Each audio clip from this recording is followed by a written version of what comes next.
ये वो जख्म होता है जो आप अपनी मर्जी से अपने आप को देते हो।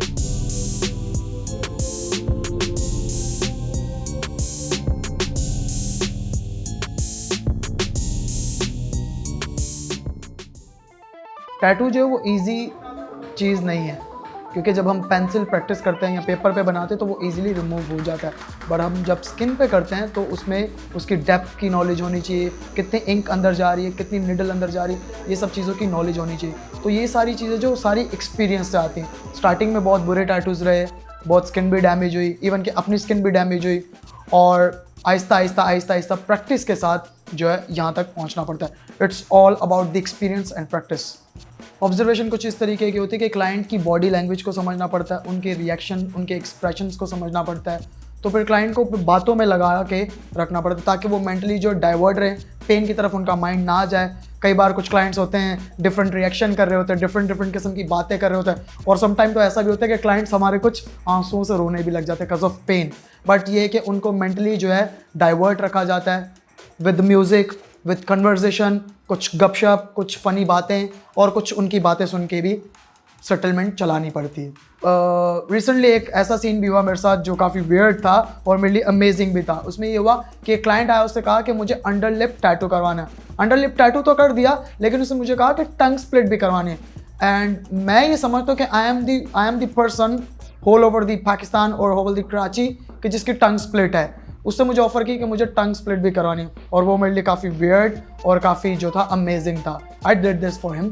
बहुत सारे क्लाइंट्स आते हैं, डिफरेंट कॉन्सेप्ट लेके आते हैं, डिफरेंट बॉडी पार्ट्स आते हैं। कुछ क्लाइंट्स ऐसे होते हैं जो हिडन टैटूज रखना चाहते हैं, जो दुनिया को अपने टैटूज नहीं दिखाना चाहते, जो सिर्फ उनके अपने लिए होता है। कुछ लोग आते हैं प्राइवेट पार्ट्स पे कराते हैं, कुछ लोगों के हिडन होते हैं, अंडर कॉलर होता है या अंडर शर्ट होता है या अंडर पैंट्स होता है। तो ये काफ़ी जो हिडन होते हैं, लेकिन मेन चीज़ है कि प्राइवेट पार्ट्स पे भी लोग करवा रहे होते हैं। आप समझ गए होंगे। यहाँ पे कुछ वाक़यात ऐसे भी हुए हैं कि हमारे पास कुछ क्लाइंट्स आते हैं जो अपनी गर्लफ्रेंड का नाम या कुछ बहुत क्लोज लोगों का नाम अपनी बॉडी पे जो है टैटू करवा लेते हैं, लेकिन बाद में समहाउ कुछ ना कुछ होने की वजह से या ब्रेकअप होने की वजह से उनके टैटूज़ जो हैं बाद में उनकी बॉडी पर रहते हैं। तो हम ये करते हैं कि हम उनके टैटूज़ जो हैं कवर अप करते हैं, पुराने टैटू के ऊपर जो है नया टैटू करके पुराना वाला टैटू जो है कैमोफ्लाज करके उसे हिडन कर देते हैं। दरअसल हमारी सब कॉन्टिनेंटल स्किन है जिसके ऊपर कलर की विजिबिलिटी थोड़ी कम होती है, क्योंकि एक वाइट और एक जो नॉर्मल स्किन में दोनों में बहुत ज़्यादा फ़र्क होता है। तो मैं हमेशा अपने क्लाइंट्स को ये प्रेफर करता हूँ कि go with black and white. Black and white tattoos जो हैं वो हमारी स्किन के ऊपर प्रॉपर विजिबल होते हैं।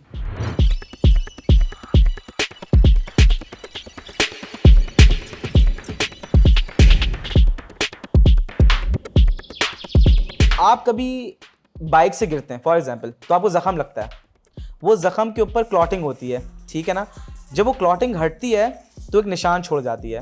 क्यों? क्योंकि आपकी स्किन की 3 से 4 लेयर्स डैमेज हो चुकी होती हैं। Same goes with tattoo. ये वो ज़ख़म होता है जो आप अपनी मर्ज़ी से अपने आप को देते हो। इसमें ज़ख़म की बात नहीं कि अपनी बॉडी को आप पेन दे रहे हो, नॉट एट ऑल। आपको कुछ चीज़ अपने ऊपर बनवानी है तो टैटू की नीडल जो होती है वो आपकी स्किन की 2nd 3rd लेयर तक पियर्स करके इंक को वहाँ पर उसके ड्रॉपलेट्स छोड़ती है।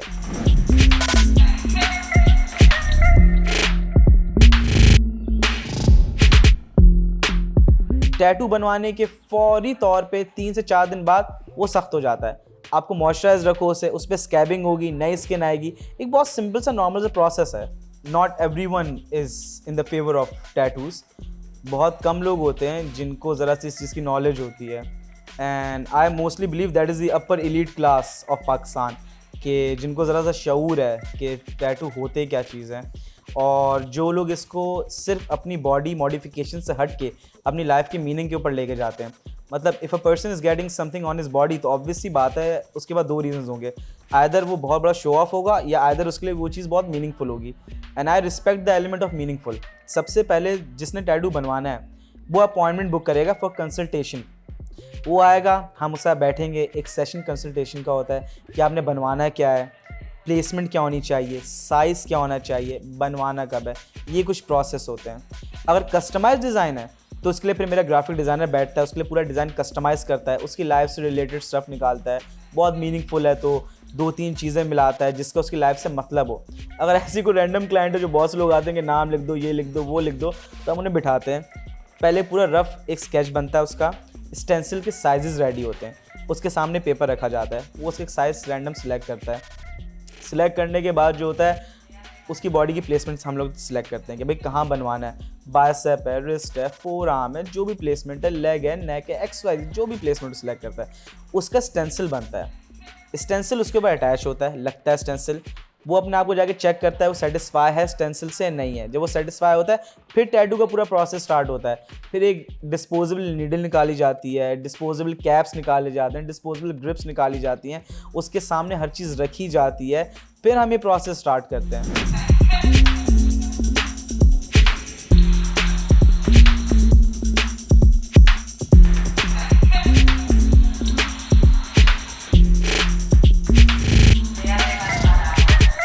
परमानेंट और टेम्परेरी में बहुत मेजर फ़र्क है, बहुत ज़्यादा। ड्यूरेशन मैं बाद में बताऊंगा, पहले उसको मैं बता दूं कि उसकी क्लैरिटी और उसकी विजिबिलिटी में बहुत ज़मीन आसमान का फ़र्क है। टेम्परेरी जो भी टैटू होता है वो बहुत सॉलिड डिज़ाइन होता है फिलिंग के साथ, मतलब you can not give shading in temporary, you can not give details in temporary. जो परमानेंट में शेडिंग, डिटेल्स और छोटी छोटी माइन्यूट सी चीज़ें नोट होती हैं वो टेम्परेरी में नहीं हो सकती। अच्छा, जहाँ तक बात रही टेम्परेरी के स्टे की, टेम्परेरी स्टे करता है मैक्सिमम 1 to 2 वीक्स अगर आप अच्छी केयर उसकी कर लें। तो when you getting a tattoo done तो आपको वहाँ का हाइजीन बहुत प्रॉपर रखना पड़ता है, बहुत ज़्यादा। बाहर अगर आप देखते हो तो बाहर पर आवर के हिसाब से चार्ज किया जाता है, लेकिन पाकिस्तान में अगर पर आवर के हिसाब से चार्ज करेंगे तो लोग इतना शोर मचाएंगे कि हद नहीं है, बोलेंगे आर्टिस्ट जानबूझ के लंबा सेशन कर रहे हैं। तो हम पर साइज़ के हिसाब से चार्ज करते हैं कि पर स्क्वायर इंच के हिसाब से जितना बड़ा साइज़ होगा टैटू का उतनी ज़्यादा उसकी कॉस्ट होगी।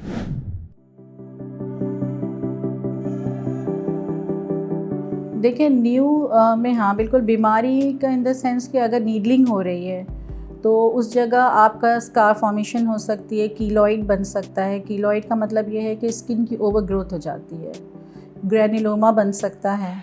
और इसके अलावा ये होता है कि पिगमेंट क्योंकि आपके डीप स्किन में जा रहा है तो वो आपके ब्लड में जाता है और ब्लड में जाके फिर सर्कुलेशन में आ जाता है।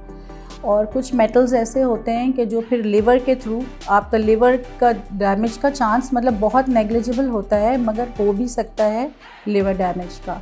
और इसके अलावा उस पेशेंट को अगर उसके बाद अगर कोई ऐसा प्रोसीजर करवाना है जैसे MRI है जिसमें मैग्नेटिक रेज होती हैं, तो वो मेटल जो है उनके MRIs वगैरह से इंटरफेयर कर सकता है, मीन्स के रिज़ल्ट्स उनके कुछ ऑल्टर्ड आ सकते हैं।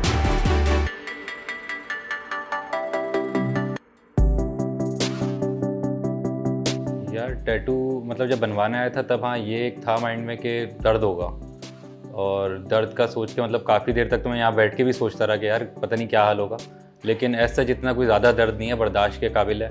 कुछ पॉइंट पे ऐसा होता है कि एक आधा मतलब एक्स्ट्रा आपको लगता है कि बहुत ज़्यादा दर्द हो रहा है, लेकिन इतना नहीं है कि अनबेरेबल हो। और अभी फ़िलहाल मतलब बनवाया है, अभी बिल्कुल फ्रेशली मतलब बना हुआ है, और इतना कोई ऐसा नहीं है कि बनने के बाद भी मैं तड़प रहा हूँ या कोई दर्द हो रहा है, तो ऐसा कुछ भी नहीं है।